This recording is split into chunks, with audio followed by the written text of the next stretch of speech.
Jadi ini kan masalahnya masalah pendana. Ya Bang Aiman ya. Dan itu penting untuk dibuka, kenapa tadi saya tanyakan satu persatu. Ya, pendana. Nah, kalau dari semua terlapor dan sebagian jadi tersangka, biar Bang Rasman ngerti ini. Yang pernah komplain tentang pendanaan atau pengeluaran, saya berapa kali bersama Pak Roy Suryo selama setahun ini, tidak pernah ada komplain satupun tentang uang. Yang selalu komplain tentang uang hanya Rismon. Saya kasih tahu, biar Anda ngerti. Maksudnya gimana? Yang selalu komplain tentang uang, aduh ke Solo lagi, gak ada duit.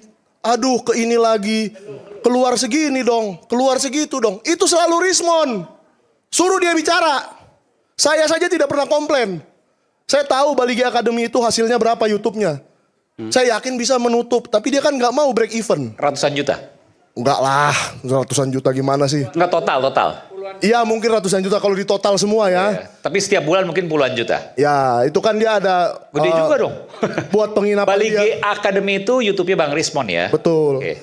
Itu kan dia punya Belasan juta per bulan. Ya, dia kan lumayan. ada kos-kosan, biaya kos-kosan, biaya makan dia dengan istrinya dan seterusnya.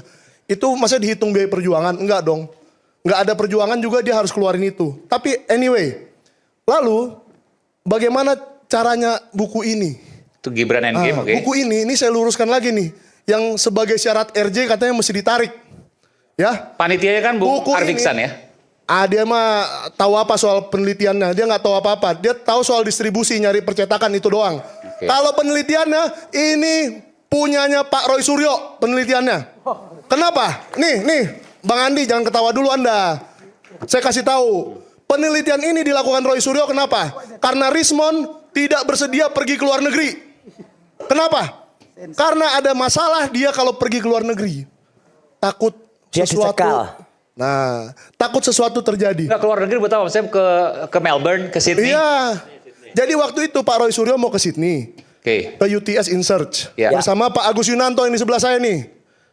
Saya bawa semua nih orang-orangnya. Oke. Saya ajak semua. Lalu saya bilang, Bang Rismon, Anda lah pergi ke Singapura. Biar klop. Pak Roy ke sana, Bang Rismon ke sana. Janganlah Mike.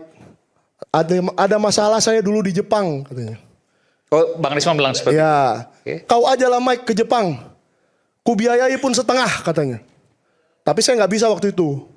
Kau aja lah ke Singapura katanya. Untuk mencari Orchid Park. Ya.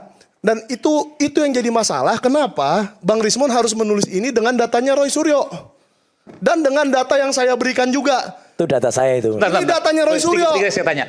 Maksudnya data Mas Roy apa? Ya, penelitian ke UTS InSearch, ketemu dengan beberapa orang Sydney, dosen ya? di sana di Sydney.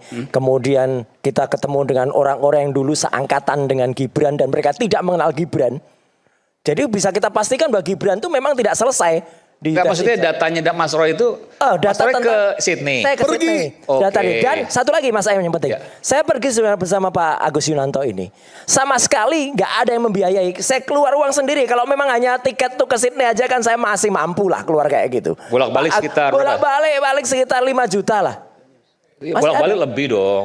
Sydney. Oh Sydney ya bolak-balik sekitar 8, sekian ya. Ya, gitu. 10 lah kurang. 10. Artinya tuh kita masih mampu. Tapi kalau ada orang ke Jepang, kemudian 3 bertiga, itu biaya dari mana mereka itu? Ya, itu jelas tuh dari Ceboker Nusantara itu yang berangkat ke Jepang itu kan harus diselidiki juga. Siapa yang ke itu. Jepang? Meneliti ijazah palsunya Rismon dan Joshua. uniknya sekarang. Oke. Saya sebut Bang, Joshua Sinambela yang pernah berbohong di sini. Ya. Itu yang ke Jepang. Lucunya sekarang Bertiga. itu nggak ada keterusannya. Mau